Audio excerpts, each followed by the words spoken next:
very fast of making the film after the event, the actual event. How do you manage to pull it very quickly? Well, as you can probably see, I'm sorry they turned off the sound before the film was finished, but actually the diver, Jim, he's the real diver from the rescue. So he's actually the one who pulled out the coach from the real mission. I met him I was actually in Ireland at the time. My father's Irish, so I was spending the summer in Ireland. And I saw the news that there was a diver from Ireland who went to help. And I got in touch with him, and Jim was very friendly, and he said, you know, he was interested in working on this movie with me. So that's really how the project began, was by contacting that diver and him being interested in working with me on the film. And overall, from the preparation, like the script, how long does it take, the shooting days, before you finally go into production? Yeah, it was very quick because there were lots of other projects announced, so many people trying to make a film about this story, and I knew that I had to be quick, otherwise maybe I wouldn't have a chance to make the film at all. So, because I also have Thai nationality, I was able to just go ahead and make the film without permission. I didn't need to get any authorization from the government. So in fact, for me, it was easy to start the production because I had my storyline already from Jim's story, and I already had a team, I have a production company in Thailand. So it was pretty easy for me to get going soon. But just like in the film where you see the man with the pump engineer, he didn't have permission to get into the site. And my crew was a little bit like that. We didn't have permission to get into Tham Luang. So we went to Chiang Rai and we couldn't get into the real Tham Luang site. So we spent a long time trying to get permission to film in the real cave, and took us about 4 or 5 months before we could get permission. But we'd already shot the film by the time we got into Tham Luang for permission. We made the film in other places, like other caves, other locations. So, you know, most of the film is all set up. There's no footage from the real event at all. It's all been done by, we recreated everything. And you got from this would be from the point of view of the rescuers. Yeah. Okay. And that's why it becomes very gripping. Do you not have any intention of trying to look at it from another perspective, like particularly I think that it will be more emotional for from the perspective of the coach and the children, since that was what we saw on television? Yeah.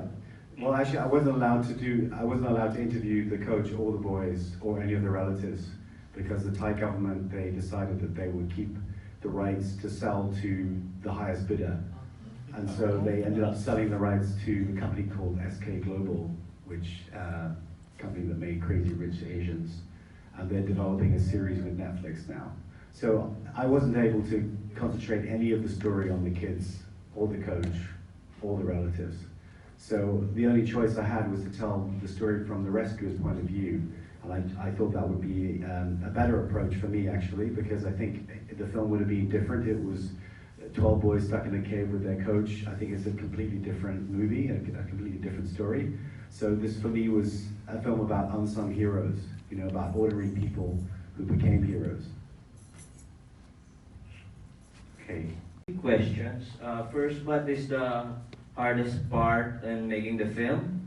Was it already mentioned earlier? And how long does it take for a diver to rescue a kid from chamber 8 to the exit of the cave? Okay, so the first question, sorry. What's the hardest part in making it? Oh, making okay. the film? The hardest part is that everyone knows the story already. So for me, the challenge was, how do I make an interesting film when we already know the ending? We know that they all live. You know, everyone watched this on news and read it in newspapers. And when you make a film like this, you're really making a kind of second draft of history, because the first draft is what we gather from the internet, from the first-hand accounts, from social media. And then when a filmmaker comes and makes a film about a recent event or a real story, based on a real story, you kind of rewrite the history and you telescope the events. You bring events that took place over 18 days down into the space of a feature film length of 1 hour and 44 minutes. So that really was the challenge, was how do I telescope the story into such a short, this medium of film is only less than 2 hours long. So that was maybe the biggest challenge. But what ended up being the biggest, I suppose, continuing concern for me was like everyone has an expectation of what this movie should be, or what people are expecting, maybe an action film or a Hollywood type movie, or they're expecting it to be more about the boys, like this gentleman over here. So you can't really win because everyone has their own idea about how this story should be told. This is my vision for the story and my version, along with Jim, the diver, and the other people involved, like the pump engineer and the rice farmer whose fields are flooded. But I'm sure there'll be other people who'll make other versions of the story too. And the second question was from oh yeah, the length of time. So on the first day, it took them 4 hours. And one boy, two. Yeah, it was always one person, one diver, one boy. And they took 4 hours each day. And then on the second day, it got quicker. So it was like maybe 2.5 hours the second day. And the third day when Jim brought the kid out. So Jim's journey was about 2 hours. Because he picked up the package, if you like, from chamber 8. And then he took him to chamber 3. And then from 3, the Americans took over. And you see the chain of people carrying them out. That probably took another 45 minutes. So all in all, the journey was about, it took from beginning to end, the kid was knocked out for around, 4 hours in total probably. Yeah. Thank you. Shown in your country? No one has seen it in Thailand yet. They're waiting. So we showed the film at Busan Film Festival, and then we went on a festival tour to Vancouver in Canada and London Film Festival. So you're the first audience in Asia to see the film. Thailand will see it very soon because we're being released in cinemas on the 21st of November. November 21, commercial release. Yeah, commercial release. Yeah. How many shooting days did you go throughout the shooting or throughout the film? Yeah, so the main principal photography took 35 days. But we had a lot of extra days where we had to shoot additional footage, like drone footage, stock footage of the rice fields, because the seasons change and the rice fields can turn from green to yellow.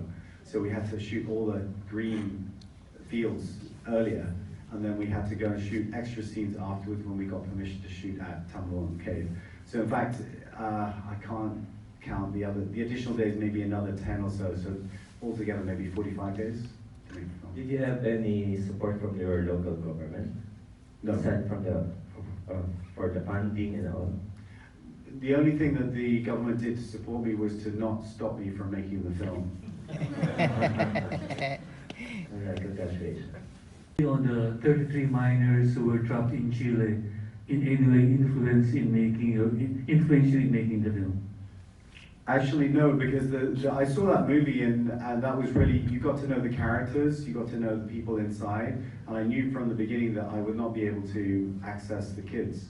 So this is kind of the reverse of that story. This is more about the people from the outside, how they tried to help and couldn't get into the site, or the people who flew 6,000 miles to help without even thinking about their families. And in fact, for me, the story is more influenced by kind of films by Paul Greengrass, this director, I don't know if you know him, Captain Phillips, films like that. I wanted to make something a bit more thrilling, because obviously it's shot in a kind of pseudo multi-camera documentary style, reality style, and I didn't want it to feel too much like a documentary. So it is a narrative feature, but you don't really know. The idea was not to know who's real and who's not, because actually there's more than a dozen real rescuers in the film who appear as themselves, and the rest are actors.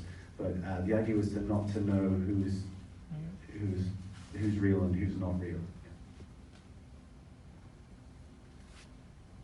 Well, after Jim came back, he went through, there was some media attention, and they asked him to be on a chat show on Irish television, and he was just talking about how he in order to focus on the job in hand, because obviously it was very stressful for him. The diving was no problem. He's an expert cave diver, but bringing out these kids, dragging them through the tunnels, sedating them with drugs, and this is something that he never thought that he would have to do.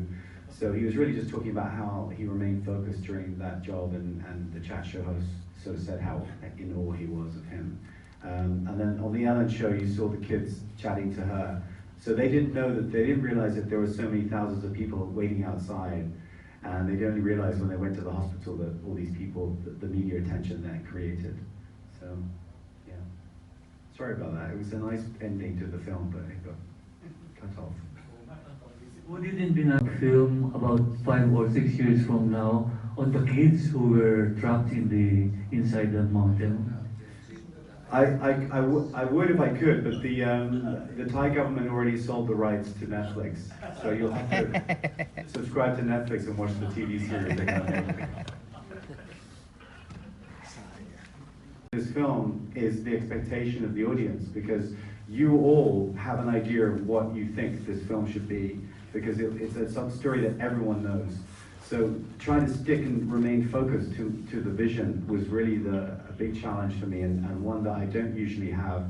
Usually when you make a film, no one cares about the script, no one cares about what you're doing. They don't want to finance the film. You know, it's very hard to get, as an independent filmmaker, it's very hard to get your films made. But this was like the opposite scenario, where everyone was interested, and we were constantly being, you know, we had to sort of make the film in secret, so we were kind of in hiding, because we were worried that the Thai government would try and shut us down. So we really made the film under the radar, and that's really how it comes out so realistic, is because I work with the real volunteers, and it wasn't something that I could sort of make in the public eye too much. So, yeah. Anyway, thank you for coming today. Thank you.